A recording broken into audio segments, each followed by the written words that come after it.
गुरुदेव के चरणों में सतत नमन। राधे श्याम।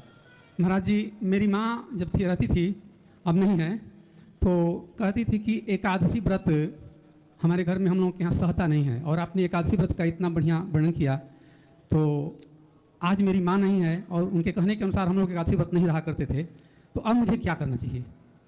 आपका प्रश्न यह है कि माताजी ने कहा कि एकादशी हमारे यहाँ फलीभूत नहीं होती। अब हुआ क्या होगा, एकाद घटना एकादशी के दिन हो गई होगी, ठीक जी। अब हमने व्रत करना शुरू किया होगा या नहीं भी किया होगा, और एकादशी के दिन कोई घटना घट गई होगी तो हमने एकादशी को अशुभ मान लिया, जी। ठीक।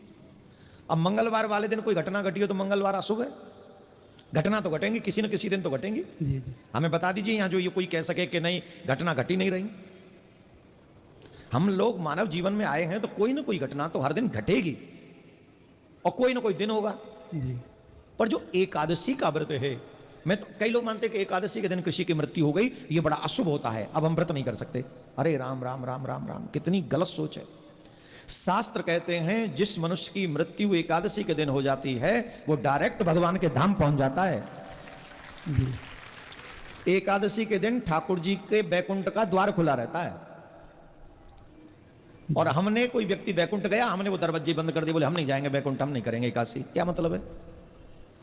तो संसार में अपने अपने हिसाब से लोक रीति बना लेते हैं। कई कहते हैं चंदन मत लगाओ सुहागिन हो, कोई कुछ कहता है, कोई कुछ कहता है, तो ऐसी तमाम चीजें बना लेते हैं। आप इस बात को समझिए कि अगर हम एकादशी का व्रत, मैंने कल कितनी बात कही, जी। सिर्फ 22 एकादशी का व्रत नियम से आप रख लो, यमराज आपको छू नहीं सकता, और ये मानव योनि में ही हो सकता है। तो माता जी के ही उद्धार के लिए आप पहले एकादशी शुरू कर दो। ठीक है।